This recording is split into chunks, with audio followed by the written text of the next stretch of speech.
Pertama terima kasih atas waktu yang diberikan kepada saya, kepercayaan yang diberikan kepada saya pada sore hari ini. Saya bisa bersama Bapak Ibu semuanya di Masjid Ibadullah, betul ya, Ibadullah Gumpang. Baik, Assalamualaikum warahmatullahi wabarakatuh. Alhamdulillah wassalatu wassalamu ala rasulillah wa ala alihi wa ashabihi wa mawalah. Asyhadu an la ilaha illallah wa asyhadu anna Muhammadan abduhu wa rasuluh la nabiyya wa la rasula ba'dah. Usini wa iyyakum bittaqwallah faqad fazal muttaqun. Haitsu qala Allah taala ya ayyuhalladzina amanu taqullaha haqqa tuqatih wa la tamutunna illa wa antum muslimun. Amma ba'd. Bapak Ibu sekalian yang saya muliakan, alhamdulillah, pertama ayo kita bersyukur pada Allah pada kesempatan sore hari ini. Hujan itu kalau di dalam kajian Islam, langit sedang terbelah dan Allah SWT sedang menurunkan malaikat-malaikat rahmat menunggu siapa di antara hamba Allah yang berdoa. Maka pada saat hujan ini, para kiai, para ulama memberikan nasihat kepada kita, ayo banyak-banyakin istighfar, banyak-banyakin doa. Semoga istighfar kita, doa kita makbul di hadapan Allah SWT. Allahumma amin.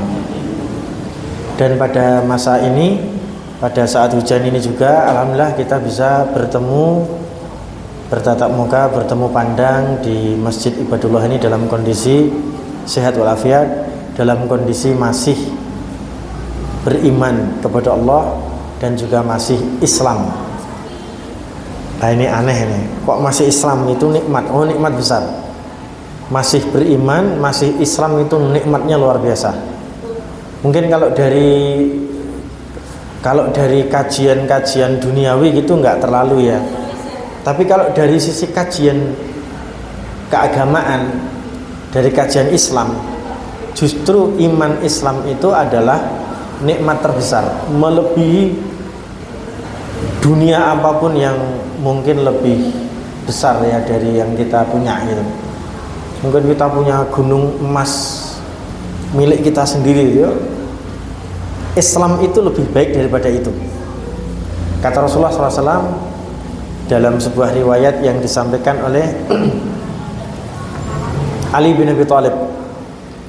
An Ali bin Abi Thalib radhiyallahu anhu, an Nabi sallallahu alaihi wasallam annahu qala, dari Ali bin Abi Thalib dari Nabi sallallahu alaihi wasallam. Nabi sallallahu alaihi wasallam ini berkata begini, afdhalu ma u'tiya bihil 'abdu fid dunya al-islam wa afdhalu ma u'tiya bihi yaumal qiyamah ridwanullahi azza wa jalla. Rawahul Imam Al-Baihaqi fi kitabih Syu'abil Iman. Wa qala al-Imam Al-Iraqi hadza haditsun hasan. Wa qala al-Imam Al-Albani rahimahullah taala hadza haditsun hasan wa rijaluhu thiqat. Ini luar biasa. Nabi berkata, sebaik-baik, seutama-utama yang diberikan Allah Subhanahu wa taala kepada hambanya di dunia adalah apa? Islam. Ngapunten jenengan Islam toh? Ayo padha aku berarti. Berarti kita ini sama-sama Islam, sama-sama mendapatkan nikmat terbesar, nikmat terutama.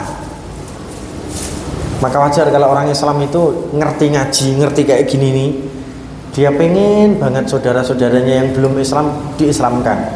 Yuk bawa Islam yuk. Karena apa? Ya dengan Islam ini di dunia kita bisa membuat seluruh amalan kita tuh menjadi bernilai. Rakitung senyum, rakitung mindah ke sendal dari tempat yang tidak seharusnya sendal itu di situ gitu. Tadi ada sendal di atas tempat wudhu, ternyata setelah saya cek, oh batas lepas sandal gitu. Sandalnya ditaruh di bawah. Walaupun cuma sebatas mindahin sendal, tapi karena kita orang Islam, nilainya di dunia memang besar, tapi nilainya nanti di akhirat lebih besar lagi. Ngaten.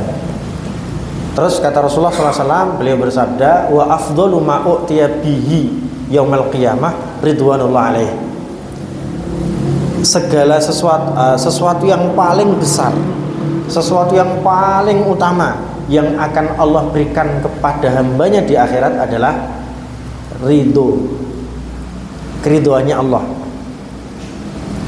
Ada anak ini diridhoi sama orang tuanya, apa yang terjadi? Sadurunge njaluk dikeki. Saking senenge wong tua kepada anaknya, saking senengnya suami kepada istri, apapun yang diminta sama istri dikasih. Bahkan seandainya suami tahu apa yang akan diminta oleh istrinya, sebelum diminta udah dikasih. Kenapa? Saking senengnya, saking ridhonya dia. Pertanyaannya, gimana kalau yang ridho itu adalah Allah kepada kita? Kalau Allah sudah ridho sama kita, yang terjadi apa? Allah akan kasih semuanya. Ada sebuah riwayat. Riwayat ini menceritakan tentang seorang hamba sing ning dunya kakean dosa, Pak. Seorang hamba Abdullah kakean dosa ning dunya. Tapi dia sadar akan dosa-dosanya, kemudian dia istighfar, dia tobat kepada Allah. Allah senang kepada orang itu. Senangnya Allah kepada orang itu melebihi senangnya orang yang kehilangan barangnya kembali lagi tanpa dia usahakan, tanpa susah-susah ternyata barangnya balik meneh. Wah, senengnya ramum. Kita kan seneng ya kalau ada sesuatu yang hilang dari kita, tiba-tiba muncul depan kita, kan seneng banget. Rasa senengnya ini Allah Subhanahu wa ta'ala lebih senang daripada orang tadi ketika mendapati hambanya kembali dari berbuat dosa, kembali bertobat, kembali istighfar. Suatu saat orang ini cerita ini terinspirasi dari surat At-Tahrim ayat yang ke-9. Surat At-Tahrim ayat yang ke-9. Apa kata Allah SWT? Seorang hamba bertobat. Ketika tobat itu diterima oleh Allah, Allah SWT menyatakan, sini, masuk surga. Ya ayyuhalladzina amanu tubu ilallahi taubatan nasuha, asa rabbukum ayyukaffira ankum sayyi'atikum wa yadkhulakum jannatin tajri min tahtiha al-anhar. Masuk surga sana, karena kamu udah tobat. Sebelum mati tobat. Wah, senangnya Rama kan. Sebelum mati tobat. Ayo masuk surga sana. Begitu masuk surga, apa yang terjadi? Allah kasih diampunan semuanya. Tak ampuni seluruh dosa kamu. Aku tahu dosa kamu seperti apa. Ngapunten nggih. Bapak, ibu, suami, istri. Ada yang ketahuan enggak bener. Pak, iki sapa, Pak? Gitu kan. Jenenge Bapak Suparmin. Tapi di dalam SMS-nya tertulis beb, piye beb? Ayo yang kapan ketemuan? Nah gitu. Iki sing ketemuan Bapak Suparmin atau siapa kan gitu. Umpamanya gitu. Saya dapat cerita ini dari sinetron Indosiar, Pak ya. Pokoknya nang Indosiar oke, ceritanya oke. Orang ning kene nang Indosiar. Ketahuan sama istrinya, "Pak, ini siapa?" "Maaf Bune, aku nggak akan ngulangi lagi Bune. Terima kasih Bune kalau jenengan memaafkan aku. Pokoknya aku ngaku bener aku salah, tolong dimaafin ya." Ya namanya istri kan.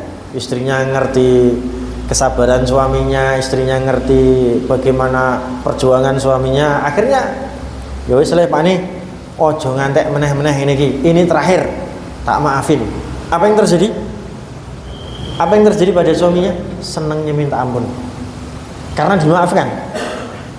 Akhirnya apa? Ketika dimaafkan, sang suami mau berbuat apapun untuk mendapatkan keridhaan istrinya. Tapi karena istrinya itu seneng ya, istrinya itu seneng memberikan maaf, akhirnya sudah keluarga rukun kembali. Ini manusia nih, ini manusia. Sekarang ada manusia bertemu dengan Allah. Ketika bertemu dengan Allah, manusia ini semua dosanya diketahui sama Allah. Kowe ki mbiyen pas dina Setu kae, sore-sore kae ngopo? Nah, gitu kan. Allah tahu. Allah tanyakan itu kepada kita untuk kita mempertanggungjawabkan. Aku dulu kasih kamu mata, aku dulu kasih kamu semuanya, malah kamu buat untuk bermaksiat.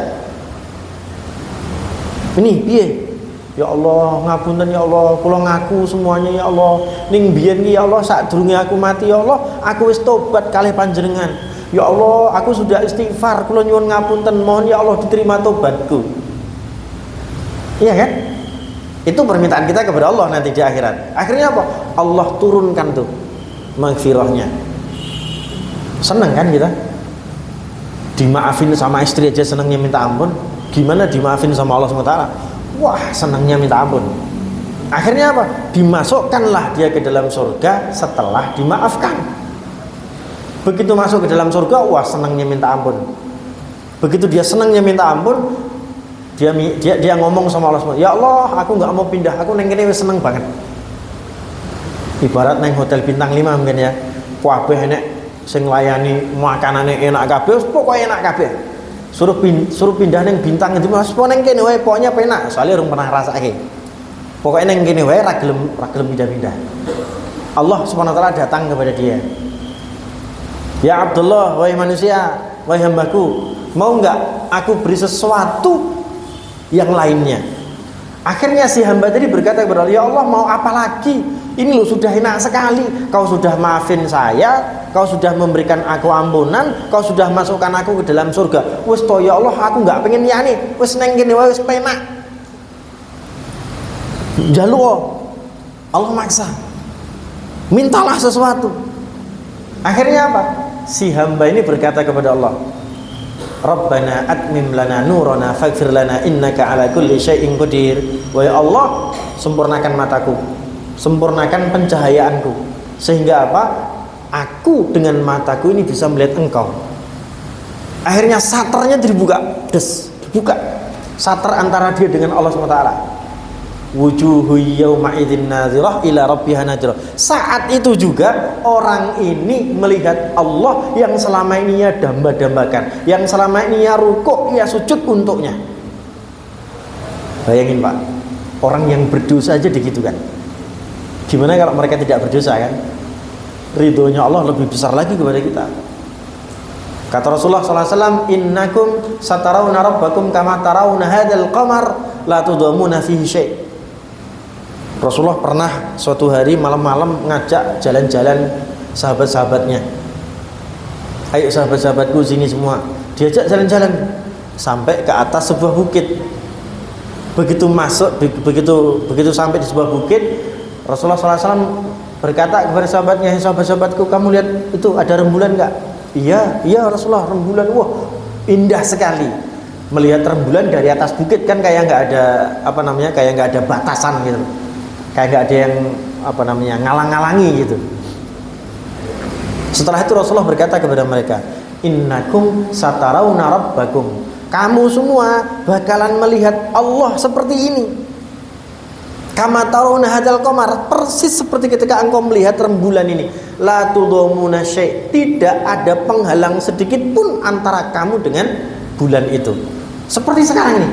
Besok di akhirat kamu akan melihat Allah langsung dengan mata kepala kamu tanpa ada sedikit pun penghalang. Tidak perlu apa jenenge teleskop, nggak perlu.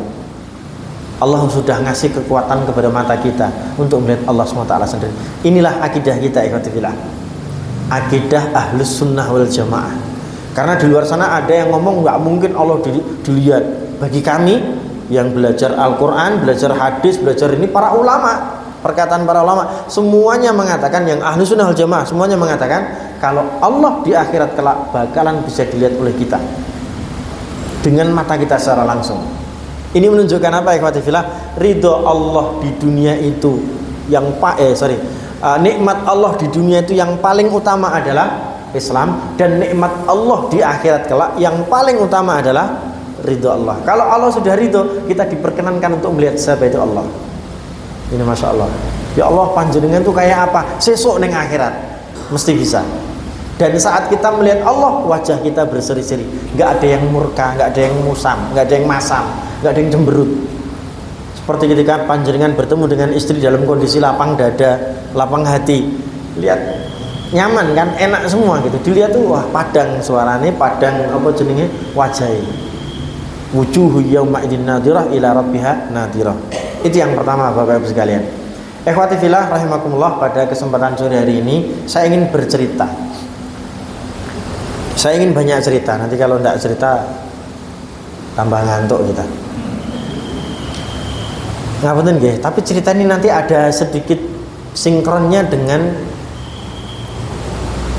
tema yang sudah saya sampaikan kepada Mas Rian. Tema kita adalah soleh. Jadilah diri kita orang yang soleh, maka niscaya orang-orang di sekitar kita itu senang. Jadilah kita orang-orang yang soleh, maka niscaya orang-orang yang ada di sekitar kita itu senang. Itu ada sebuah cerita, tapi cerita ini nanti sedikit perlu kajian.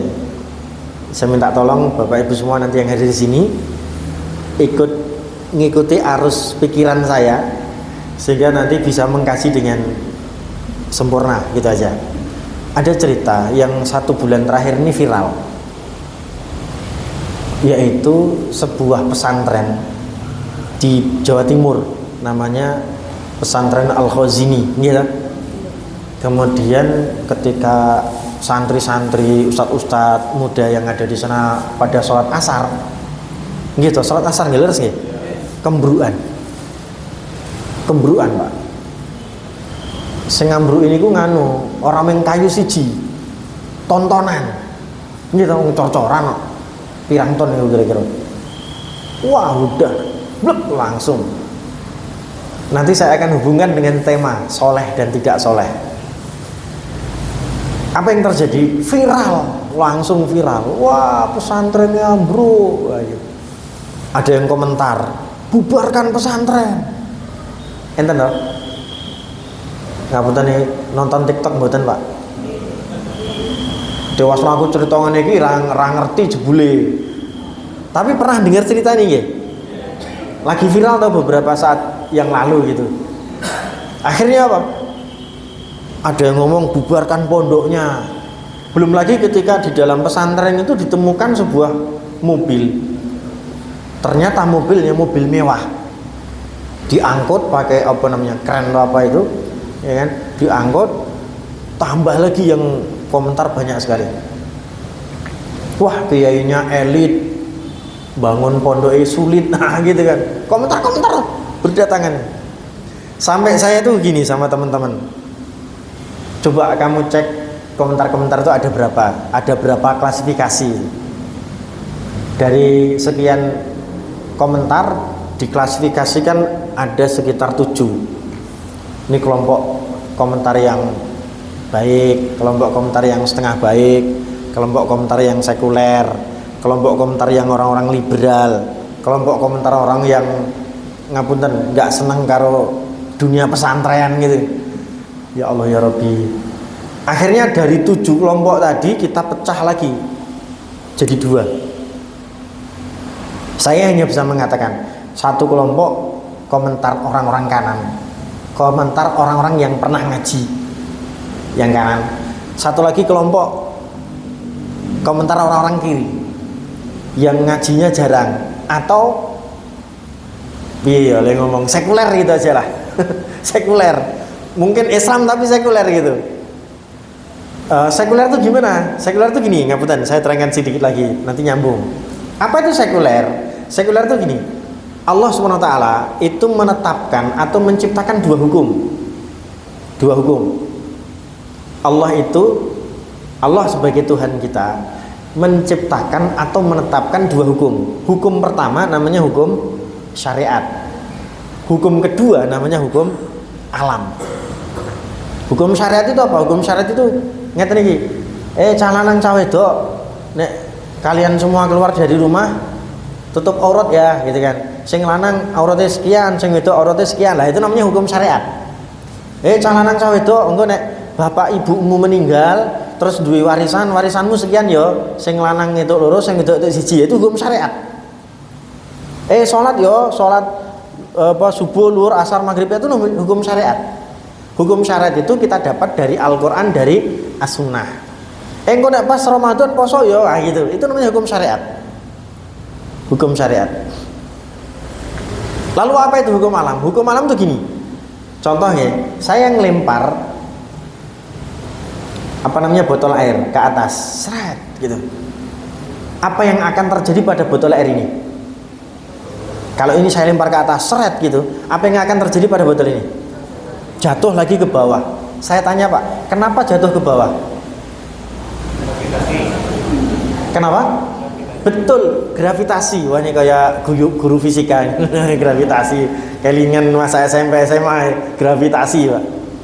Pertanyaannya singkat, gravitasi itu adalah sebuah gaya tarik dari dalam planet atau bumi, sehingga nanti barang-barang itu akan jatuh ke pusat planet, pusat bumi kan gitu. Saya mau nanya nih, yang membuat gaya gravitasi ini ku sinten? Amerika apa Inggris? Amerika apa Inggris? Allah. Cuman saat ini ilmu itu sedang dikuasai sama Amerika sama Inggris gitu kan? Gini apa betul? Walaupun orang-orang Islam di seluruh dunia ikut mempelajari itu, memang saat ini ilmu pengetahuan dan teknologi lagi ada di sana tuh, lagi nuncar-nuncarnya tuh.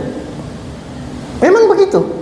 Tapi seandainya kita mengkaji lebih dalam, tidak ada yang menciptakan hukum alam itu kecuali Allah. Air Pak, kalau tak panasi sampai pada tahap 100 derajat Celcius, apa yang terjadi? Umum, mendidih. Itu hukum alam. Lah yang buat hukum alam siapa? Allah juga. Yang menetapkan itu siapa? Allah juga. Air kalau kemudian saya kasih di dalam kulkas, di freezer sampai umpamanya minus berapa derajat Celcius, yang terjadi beku. Allah juga yang menetapkan itu. Nggak ada yang bisa membuat itu kecuali itu, namanya hukum alam. Dalam tubuh kita ada antibodi. Antibodi ini kalau kita sehat ya dia kuat kan ya. Ada virus, bakteri masuk dilawan sama antibodi. Tapi nek virus, bakteri masuk saat kondisi kita tidak kuat, tidak sehat, makanan kita kurang, antibodinya lemah, apa yang terjadi? Virus, bakteri masuk ke dalam tubuh kita, nyerang kita jadi sakit. Hukum alamnya begitu. Dipelajari dalam ilmu kedokteran. Jangan lupa, Allah menetapkan hukum alam serta hukum syariat. Apa itu sekuler? Kembali ke masalah. Apa itu sekuler? Sekuler adalah yang memilah di antara keduanya. Aku pakai hukum alam tok, nggak pakai hukum syariat. Moh gitu kan. Hukum syariat itu moh apa gunanya, rana gunanya. Akhirnya apa? Sesat, hancur.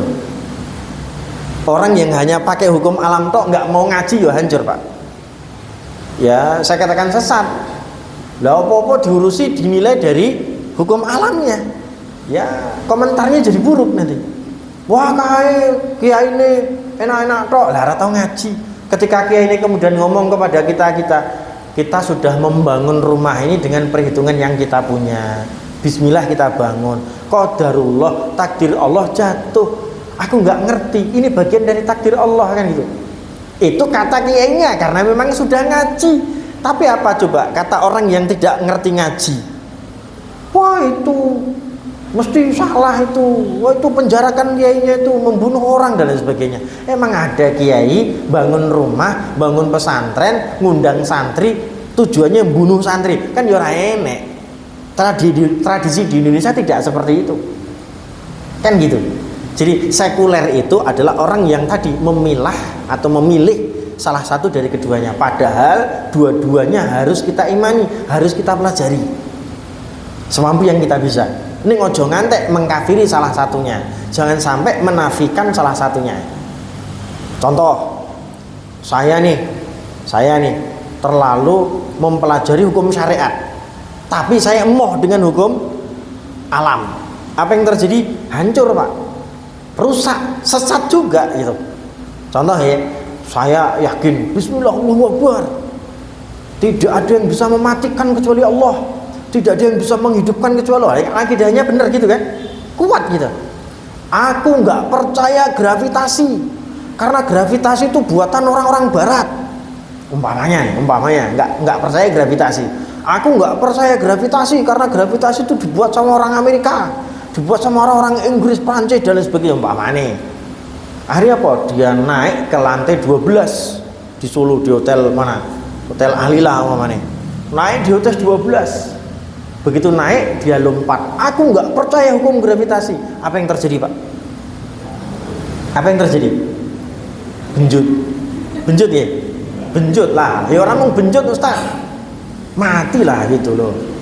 Makanya saya katakan orang muslim yang soleh, yang benar pikirannya, itu dua-duanya dipakai. Hukum alam ya dipakai, hukum syariat ya dipakai, nggak boleh dipisah. Nggak boleh dipisah, apapun itu. Ya cuman memang kadar kemampuan kita berbeda-beda. Ada yang seneng pada hukum alam, oh iya tetap ngaji. Ada yang seneng ngaji, ning ojo lali hukum alam juga itu. Sama-sama dipadu, saling bekerja sama.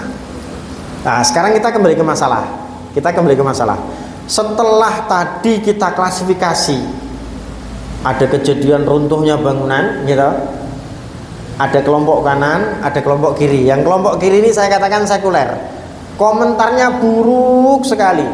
Ya karena apa ya? Karena tadi nggak pernah ngaji tadi. Sekarang mari kita kembali. Coba kita jadi orang soleh. Apa orang soleh ini? Kira-kira komentar apa yang akan dilakukan oleh orang-orang yang soleh, setidaknya yang pernah ngaji? Apa? Setidaknya dia akan berkata, Inna lillahi wa inna ilaihi raji'un. Ya Allah, ada musibah di sana. Setidaknya begitu. Kita semua akan kembali kepada Allah, kita semua milik Allah. Itu pasti, Pak. Kenapa? Ngaji. Masalah nanti ternyata ada kesalahan-kesalahan, dipikir keri. Ning sing penting kalimat pertamanya adalah innalillah dulu. Setelah itu apa? Setelah itu dia akan berkata, ini adalah takdir dari Allah SWT. Takdir, Pak. Kata Allah SWT, ma asaba min musibatin fil ardi wala fi anfusikum illa fi kitabim min qabli an nabra'aha. Surat Al-Hasyr. Ma asaba min musibatin fil ardi wala fi anfusikum illa fi kitabin min qabli an nabraha. Mohon maaf, surat Al-Hadid bukan Al-Hasyr, surat Al-Hadid. Apa kata Allah? Segala sesuatu musibah yang menimpa diri kalian secara personal atau menimpa secara komunal, menimpa seluruh dunia ini umpamanya, atau sebagian dari dunia ini, illa fi kitab, semuanya sudah ditentukan, ditulis oleh Allah dalam sebuah kitab. Kitab ini dicantolke ning Lauhul Mahfud 10.000 tahun sebelum Allah menciptakan manusia. Allah sudah menetapkan takdir manusia. Alah, jangankan masalah omai runtuh, omai ambruk. Ada sebuah pohon, Pak. Pohon punya daun, daunnya kering. Kemudian daun kering ini jatuh. Entah jatuh di mana, sekitarnya atau apa kabur kena angin. Itu Allah sudah menegaskan dan menetapkannya. Jadi kalau kemudian kiainya berkata ini takdir Allah, ya bener. Nek wong wis ngaji gitu itu. Coba kalau belum ngaji, komentarnya apa? Wah, kiainya menyalah-nyalahkan takdir.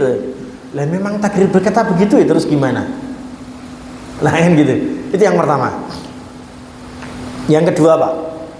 Yang kedua, kalau ada musibah, yang musibah ini buruk buat kita, karena keburukan kita, dipastikan musibah itu karena campur tangan kotor kita. Karena ada sesuatu yang kurang dari tangan kita. Ada yang kurang dari berbagai macam yang harusnya tidak boleh kurang. Akhirnya jadi hancur. Apa kata Allah? Ma asobaka min sayyi'atin famin nafsik. Apapun keburukan yang menimpa Anda, itu sebenarnya ulah tangan Anda. Allah tidak menginginkan keburukan, tapi karena kamu butuh diuji, akhirnya sudah keburukan yang kamu buat menimpa kepada kamu. Artinya apa? Bahwa ada ambruknya atau runtuhnya itu ya memang ada mungkin kekurangannya, ada semen yang kurang, atau mungkin kawate yang harusnya berapa mili kok jadi sekian mili, bisa jadi. Ada unsur tangan kita gitu loh. Ada campur tangannya kita. Tapi kembali kepada kaidah pertama, bahwa itu semua pun sudah ditakdirkan oleh Allah SWT. Nah, itu yang kedua, Pak. Yang ketiga sekarang, bahwa setiap musibah itu sudah ditakdir sama Allah untuk setiap manusia. Setahun itu bisa sekali, bisa dua kali. Setahun itu bisa sekali, bisa dua kali. Dalam surat At-Taubah ayat yang ke-90-an, Allah SWT berkata, awala yarawna annahum yuftanuna fi kulli amin marratan aw marratain thumma la yatubuna wa lahum yadhakkarun. Hei manusia, apakah engkau tidak melihat bahwasanya aku akan memberikan kepada kalian musibah dalam setahun itu bisa sekali, bisa dua kali. Bisa sekali, bisa dua kali. Tsumma la yatubuna wa lahum yadzakarun. Setelah aku beri musibah, malah justru kalian enggak mau tobat, malah justru kalian enggak mau berzikir. Berarti ayat ini mengatakan apa? Ayat ini mengatakan kepada kita kalau Allah memberikan musibah kepada kita, tujuannya kita bertobat kepada Allah, kita berzikir kepada Allah. Setiap kali ada musibah, tobat. Setiap kali ada musibah, zikir. Orang malah mencak-mencak, orang malah ngelek-elek. Maka kalimat pertama, inna lillahi wa inna ilaihi rajiun, seperti kata Allah SWT, alladzina idza asabatuhum musibah qalu inna lillahi wa inna ilaihi rajiun. Siapapun orang yang sedang terkena musibah kemudian dia berkata kepada Allah, wahai Allah, kami milikmu dan kami akan kembali kepada kamu wahai Allah. Semuanya berarti kan tujuan musibah itu mengembalikan kita kepada Allah Subhanahu wa taala. Ngoten Bapak Ibu sekalian. Ngapunten nggih. Ngapunten. Orang muslim kalau terkena musibah yo bisa dikatakan kayak nggak bentuk ya Pak ya, jasadnya nggak bentuk, enek wong tabrakan jeder, gitu, enek wong kobongan jeder, enek wong ketimpa runtuhan jeder, itu kan bentuknya nggak manis lagi seperti dulu gitu. Ibaratnya kalau orang lagi dikafani, dimandikan, dikafani itu sudah tidak lagi berbentuk jenazah yang manis gitu, bukan rapi lagi. Pertanyaannya kok mesake temen ya gitu. Kata kita, wah itu mesake kayak kena azab. Enggak, itu tidak sedang kena azab. Musibah yang Allah tetapkan untuk manusia, kemudian manusia itu mati gara-gara musibah itu, dipastikan musibah itu akan membuat azab di akhirat kelak hilang. Azab di akhirat menjadi hilang. Maka dari itu ikhwati fillah, kalau kita pengen mendapatkan kebaikan di sisi Allah, setiap hari kita harus berzikir, setiap hari kita harus bertobat. Ngepasi ada musibah, kita ngepasi berzikir dan ngepasi bertobat kepada Allah SWT. Itu Pak, yang ketiga. Yang keempat sekarang, ini kalau orang ngaji 3 ayat ini saja, ketika ada musibah dia pasti akan berkata takdir, dia pasti akan berkata innalillah. Apalagi yang keempat. Yang keempat Pak sekarang.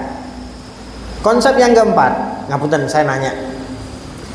Santri-santri yang wafat itu ada sekitar berapa ya? 67 orang. Sebagiannya 7 orangnya itu ada yang cuman ditemukan dalam kondisi pecahan. Artinya sudah nggak utuh gitu loh.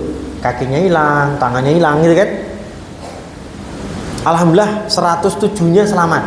67-nya wafat. 107 selamat, 67 wafat. Ngapunten Pak, santri-santri dan ustadz-ustadz yang ada di sana yang tertimpa reruntuhan itu, ngapunten nggih. Saya nopo awon. Saya nopo awon. Husnul khotimah nopo suul khotimah. Saestu. Ngertos saking pundi? Ngertos saking pundi, Pak? Saking? Oh, meninggalnya waktu sholat. Apalagi? Oke. Saya akan kaji beberapa poin yang menyebabkan mereka bisa kita katakan husnul khotimah insyaallah. Insyaallah. Yang pertama Pak, hal yang menunjukkan kalau mereka itu husnul khotimah adalah satu, idza aradallahu bi 'abdihi khairan ista'malahu qabla wafatihi. Rasulullah berkata kepada para sahabatnya, "Hei sahabat-sahabatku, tahu enggak? Kalau Allah menginginkan kebaikan kepada hambanya, Allah akan menggunakannya." Para sahabat bingung. Ista'malahu, ista'mala yasta'milu, artinya memakai atau menggunakan. Itu kata Rasulullah SAW kepada sahabatnya. Sahabat bingung, ya Rasulullah, ma makna ista'malahu? Wahai Rasulullah, apa yang dimaksud dengan ista'malahu, menggunakan? Kami bingung semua ini, kami nggak tahu. Faqala Rasulullah sallallahu alaihi wasallam, maka kemudian Rasulullah bersabda, ista'malahu ay waffaqahullahu bi amalin sholihin qabla wafatih. Allah akan menggunakan jasad hamba itu untuk beramal soleh sebelum hamba tadi mati. Mati ini saiki, sebelum ini 5 menit ini, sebelum 5 menit ini kita sholat asar, Pak. Berarti kita mati pas sholat asar. Itu namanya ista'malahu.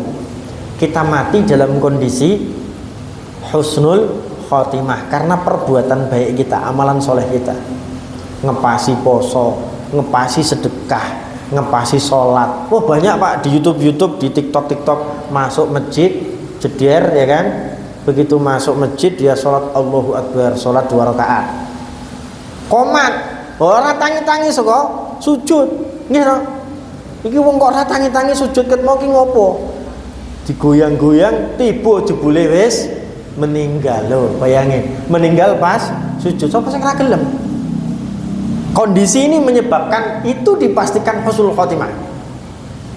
Dipastikan apa? Husnul khotimah. Itu yang pertama. Yang kedua, Pak, yang menunjukkan kalau santri-santri tersebut wafat dalam kondisi husnul khotimah. Rasulullah SAW bersabda, man kharaja li talabil ilmi fahuwa fi sabilillahi hatta yarji'a. Man, siapapun, kharaja, yang keluar, li talabil ilmi, untuk talabul ilmi, untuk tafakuh fiddin, untuk menggali, untuk mengkaji ilmu-ilmu agama, fahuwa fi sabilillah, maka dia berada di jalan Allah. Fahuwa fi sabilillah, dia di jalan Allah, hatta sampai yarji'a, dia pulang menuju rumahnya. Sama kayak kita nih saat ini, kita keluar dari rumah kita menuju masjid. Kalau ini ceritanya gimana Mas Rian? Ceritanya nih, oh keluar dari pabrik ya, kita dari rumah menuju pabrik, menuju tempat kita bekerja. Sebelum kita pulang ke rumah, kita niat untuk thalabul ilmi. Ini Pak, namanya fisabilillah. Namanya fisabilillah. Dapat gelar mungkin cuma 1 jam Pak ya. Nek pengen sampai jam 12 tambah dawa loh Pak. Gelarnya tambah dawa loh, tekan jam 12 nih. Ini namanya fisabilillah. Karena apa? Mengkaji ayat-ayat Allah, mengkaji sunnah-sunnah Rasulnya. Hatta yarji'a. Kapan gelar fisabilillah itu diambil? Kalau dia pulang ke rumah. Kalau dia pulang ke rumah, itu gelar fisabilillahnya dicopot sama Allah. Begitu dia pulang ke rumah, gelarnya apa? Ya cari gelar yang lain yang penting bagus. Cari gelar yang lain yang penting bagus. Mungkin cari gelar ridho suaminya, ridho istrinya, ridho kedua orang tuanya, ridho kepada sesamanya. Kan gitu, banyak kan berbuat baik kepada itu semua gitu. Tapi yang tetap baik. Cuman itu tidak disebut fisabilillah. Yang disebut fisabilillah yang seperti ini. Ngepasi nih, ngapunten, ngepasi kita lagi nyari ilmu, lagi mengkaji ayat-ayat Allah dan juga sunnah-sunnah Rasulnya. Salah satu di antara kita, ngapunten, ada yang wafat, jeder. Saat ini ada yang wafat. Saat ini juga orang itu mati dalam kondisi fisabilillah, husnul khotimah, Pak. Sekarang hadis ini kita terapkan kepada teman-teman santri kita, sahabat-sahabat kita yang wafat di sana. Mereka mondok gitu, ngapal ke Quran, ngapal ke ilmu fikih, ngapal ke ilmu usul fikih, ngapal ke hukum-hukum syariat tadi gitu. Menghafalkan itu semua. Belum pulang ke rumah, dijemput sama Allah pakai kereta kencana yang bernama reruntuhan. Mati yo kowe, tak timpani reruntuhan. Wah, mesake temen sing mesake dukae kowe. Kenapa? Karena mereka mati dalam kondisi husnul khotimah. Tinggal kita nih, nggak usah mesak-mesake kepada mereka. Kita sendiri yang mesake. Karena apa? Kita belum ngerti matinya kita kayak apa. Itu harusnya yang kita pikirkan lebih dalam. Ngerti nggih? Jadi nomor 2, dalil nomor 2 yang menunjukkan mereka husnul khotimah adalah mereka berada di jalur fisabilillah. Maka kalau bisa ya setiap hari kita ada kajian. Kesel tat, ya rapopo sidik kesel. Ngono itu gaji lah ilangi kesel. Kesel hilang gitu. Gitu. Jadi Bapak Ibu sekalian, insyaallah kajian yang kita lakukan ini bernilai di sisi Allah SWT, insyaallah. Yang ketiga, Pak. Yang ketiga, Apa yang menunjukkan atau dalil yang menunjukkan kalau mereka husnul khotimah? Nah ini masya Allah nih, luar biasa nih yang ketiga ini. Ada sebuah hadis. Hadis ini gini. Hadis ini Rasulullah menguji sahabatnya. Rasulullah matur kepada sahabatnya untuk menguji. Ngujinya gini. Atadruna manis syuhada min ummati. Hei sahabat-sahabatku, tahu nggak siapa umatku yang bakal mendapatkan gelar mati syahid? Siapa di antara umatku yang mendapatkan gelar mati syahid? Kata Rasulullah kepada sahabatnya. Ngapunten nggih. Kalau ini saya tanyakan kepada panjenengan, yang mati syahid niku sinten? Siapa orang-orang yang mati syahid, yang ketika mati dia mendapatkan gelar syahid? Sinten? Orang yang berjihad di jalan Allah kemudian mati membela agama Allah di dalam jihad itu. Ngeten toh? Laras toh? Mati syahid tadi niku, mati syahid. Bener nggih? Memang itu toh kajiannya? Nggih. Ternyata Bapak Ibu sekalian, sahabat pun nganggap itu. Yang disebut mati syahid adalah orang-orang yang berjihad di jalan Allah, berperang di jalan Allah kemudian mati di dalamnya. Mereka lah mati syahid gitu. Mereka lah orang-orang yang mati syahid. Tapi apa coba kita lihat komentarnya Rasulullah kepada sahabat. Idzan asyuhada min ummati qalil. Kalau kamu jawabnya seperti itu, waduh, umatku sing mati syahid sithik banget dong. Rugi aku jadi nabi di antara umatku. Lah umatku sing mlebu surga ni sithik. Mosok sing mlebu surga kok mung sing mati di jalan Allah ya sithik banget. Sapa wonge sing gelem kan? Ayo perang tatuane nyawa. Ngono ya nyawamu ilang ya perang ya sampean mau. Kalau enggak iman kuat bener enggak mau kan? Saya aku mau perang ya, soalnya ngopo? Iki lho bojoku arep lahiran. Nah, ya kan. Saya aku mau perang lho ngopo? Dodolanku lagi laris. Ya mau lah, sithik memang kan. Memang sedikit, tapi benar bahwa memang itulah mati syahid. Apa komentar Rasulullah SAW selanjutnya? Inna syuhada'a ummati katsir.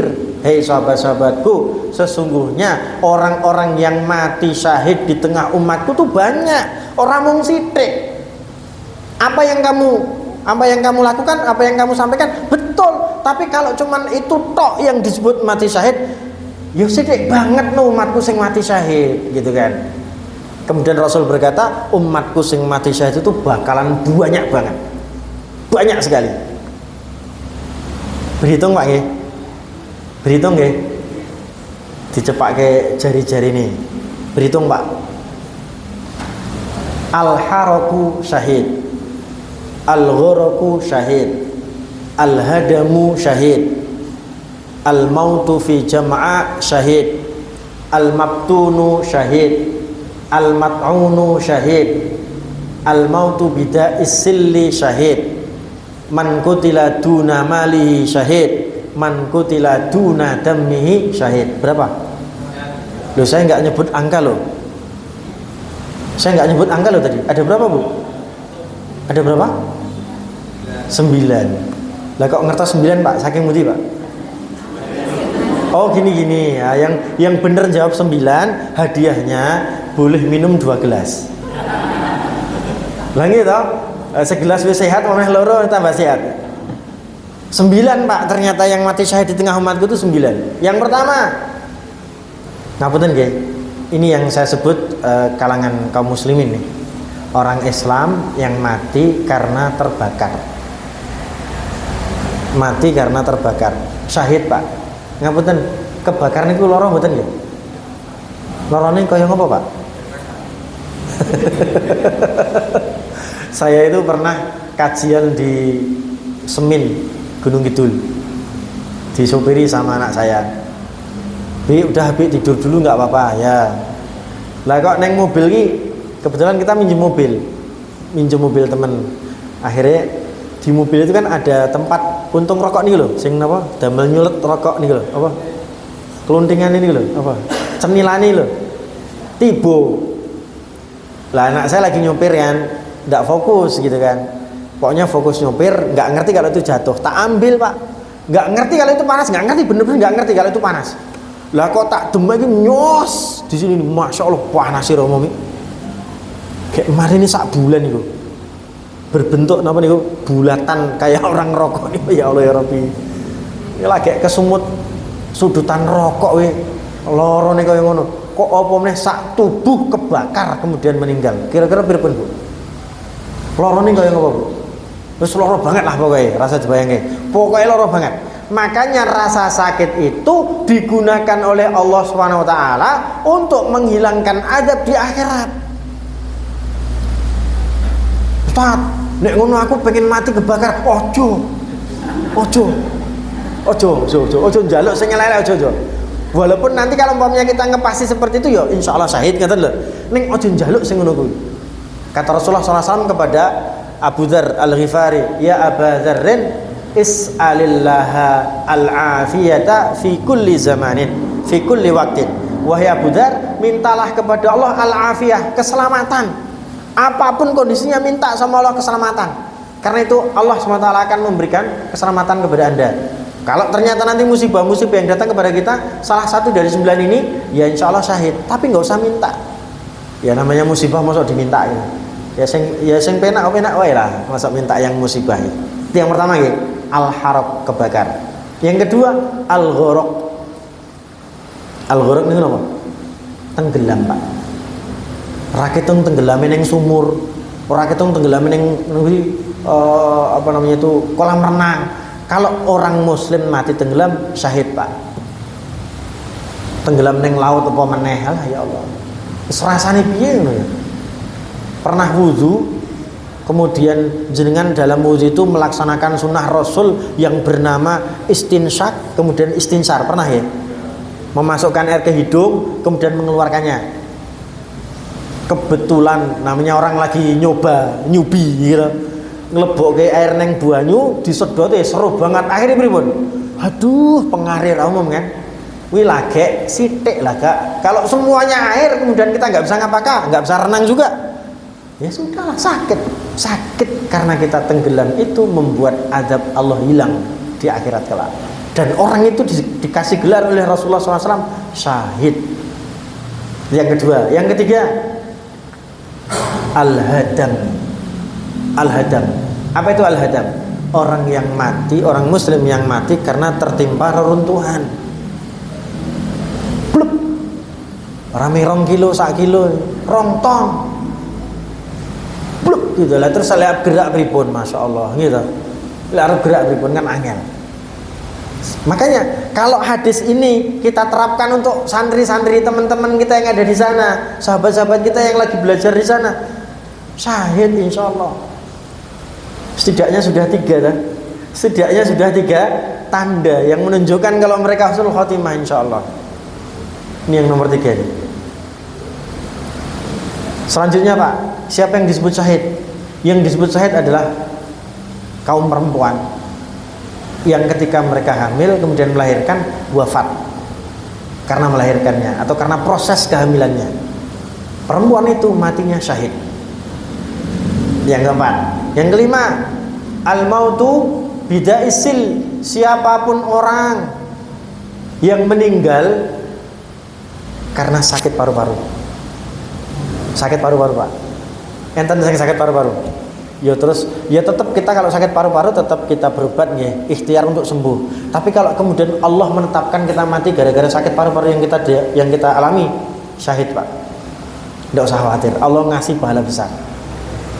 Ngeten nggih. Yang kelima, 5 apa 6? 6 nggih.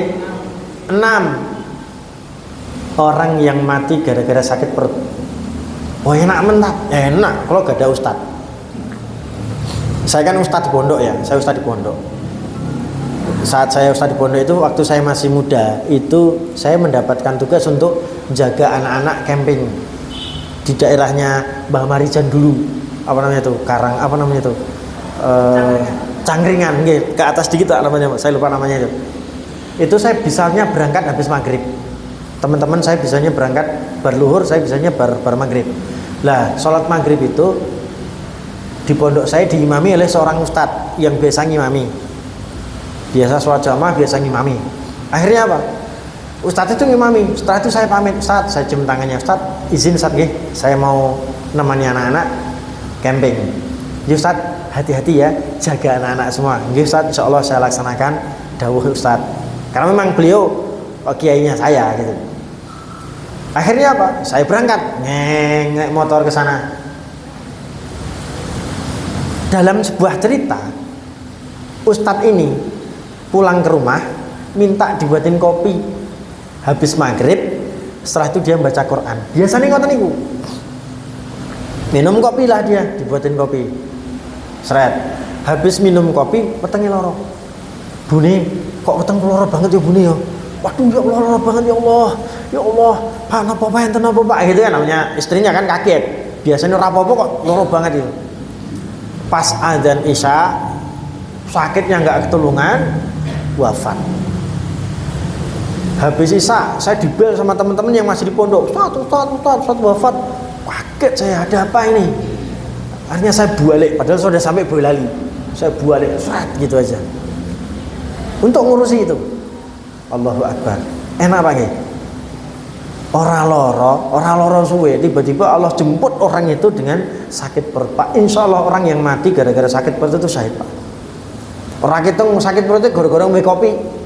Apalagi kalau hernia, apalagi kalau ini dan itu udah banyak sekali. Apalagi karena asam lambung dan sebagainya. Kalau memang gara-gara itu kemudian Allah wafatkan kita, syahid Pak gelar kita. Ngerti nggih? Yang ketujuh, al-mat'un, orang-orang yang mati gara-gara terkena wabah.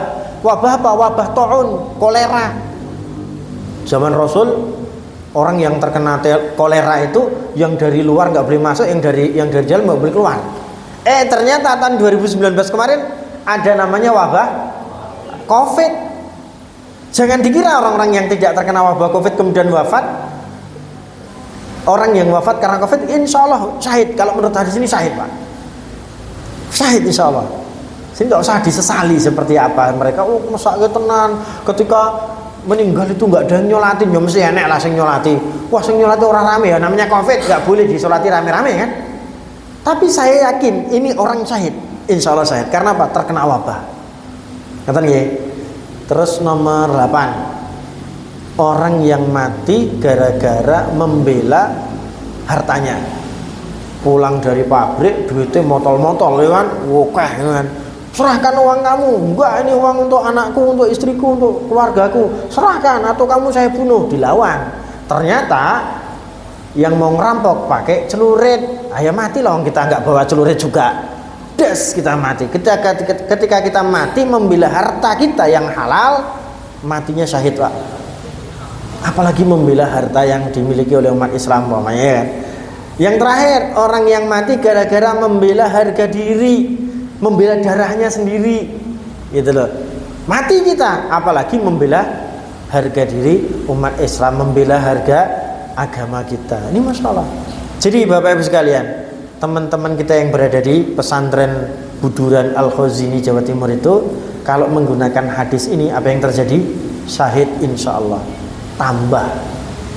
Jadi sekali mati, sekali kejadian tapi ternyata banyak sekali tanda syahidnya. Ngapunten Pak. Sekarang kalau kita sudah ngaji seperti ini, kemudian ada sebuah kejadian, kemudian kita akan komentar. Komentar kita rasa yang mana? Yang kanan apa yang kiri? Yang kanan lah. Kenapa? Karena sudah ngaji. Nek orang ngaji beda mesti ceritanya, gitu kan. Tambahan terakhir,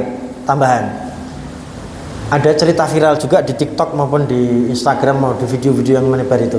Ada seorang anak kecil namanya Haikal. Leres ya? Haikal ya. Haikal ini 3 hari 3 malam tertimbun reruntuhan. Termasuk yang diselamatkan. 3 hari 3 malam Pak. Umur 13 tahun. Nah, ya setelah itu kan dia cerita ya. Ceritanya gini. Ketika muncul suara azan, Allahu Akbar, ayo sholat.